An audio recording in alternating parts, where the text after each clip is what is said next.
always tend to be discontented with what we have.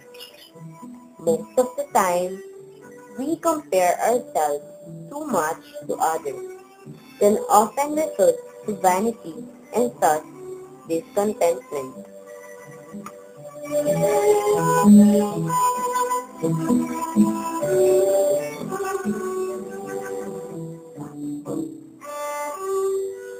Let's listen to our tonight's letter sender as he unfolds his story of fruitful and meaningful learning.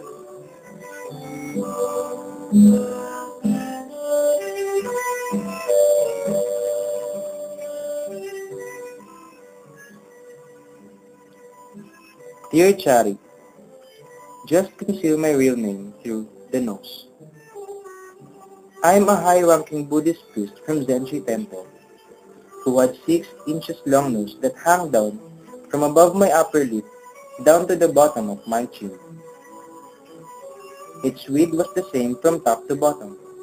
To get a good picture of it, imagine a long, thin sausage dangling casually down the middle of my face. There were 2 reasons why I found my nose to be so burdensome. The first was that a long nose, practically speaking, was not very useful. I couldn't even eat breakfast by myself. If I tried to eat alone, the tip of my nose would poke into the middle of the food in the bowl, so I had one of the apprentice monks sit a few feet across and hold up my nose. In spite of all that, that's not what really bothered me. What really worried me was that it damages my self-esteem.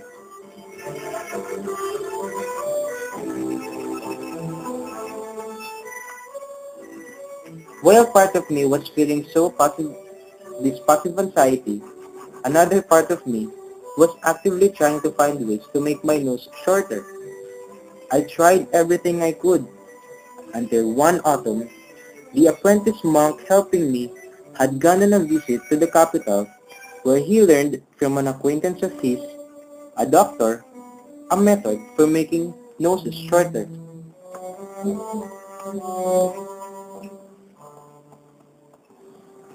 The method in question, put simply, was to boil the nose with hot water and then have someone stamp on it.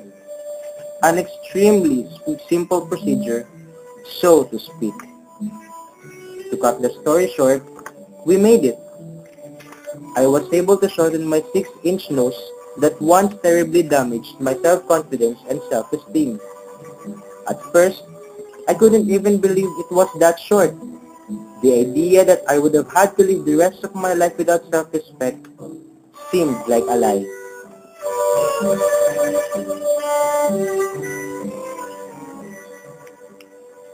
But, over the next 2 or 3 days, I made an unexpected discovery. It started with a bureaucrat visiting Ikena Temple, who, even more than before, made a strange face upon seeing me. He was rendered speechless, his eyes transfixed on my face. Outside the lecture hall, I walked past some temple page boys, familiar with the rice gruel incident as I walked by them. They looked down and restrained themselves, but finally, a laugh escaped. The second rate, teachers called for order, talking to me respectfully, but as soon as I turned away, they also burst into laughter. This happened more than once or twice.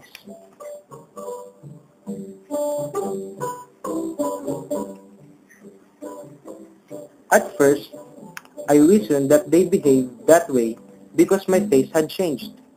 However, this explanation only satisfied me for about 10 minutes. Of course, what caused the page boys and the crummy teachers to laugh was my face. No two ways about it. Still, even though they laughed before, when my nose was long, the way they laughed was now somehow different. While they were used to seeing my nose long before, now they were more amused by my ridiculous short nose. But it still seemed like there was something more to it. They didn't laugh like that before.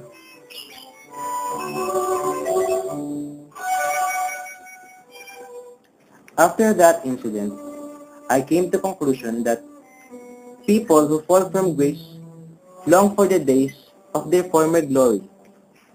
In the hearts of people, there are two conflicting interests.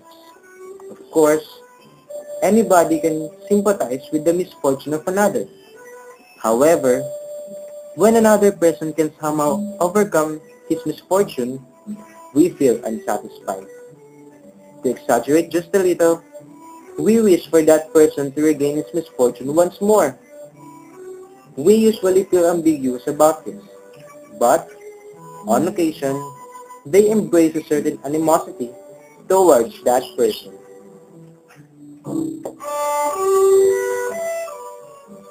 I was so resentful, not that my nose used to be long, but because it was now short. One evening, after the sun had set, the wind started blowing, causing the bells in the pagoda to ring fiercely and the monks to toss and turn atop their pillows. What's more, the wind was remarkably cold, and I tried to sleep, but sleep just wouldn't come. I stirred up from my bed, and after a short while, I realized my nose was itching. Touching it with my fingers, it felt moist and started to swell a little. There was nothing I could do. It seemed I'd caught a fever because my nose had shortened.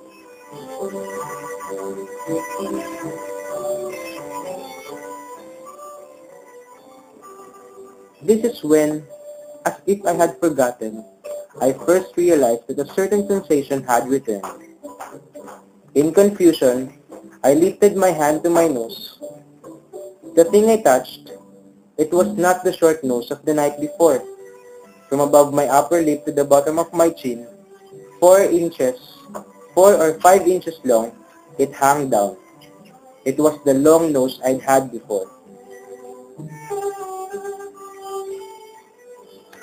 In the course of one night, my nose had returned to its former length, and I felt just as cheerful as I was when my nose became shorter. I felt that my nose had come back to me.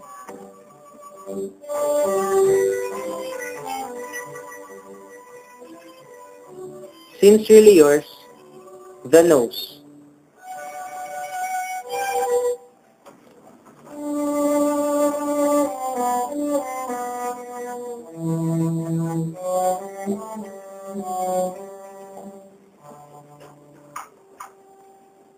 To our letter sender, The Nose.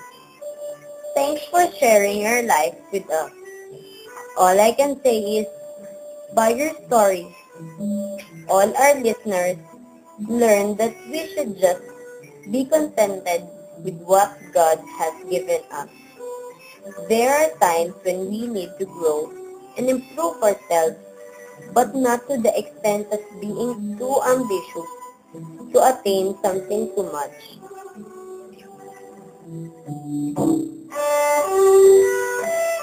Let's just appreciate life as how God wants us to be.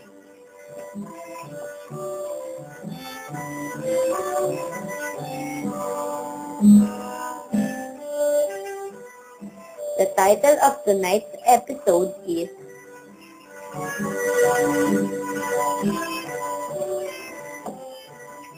The Nose.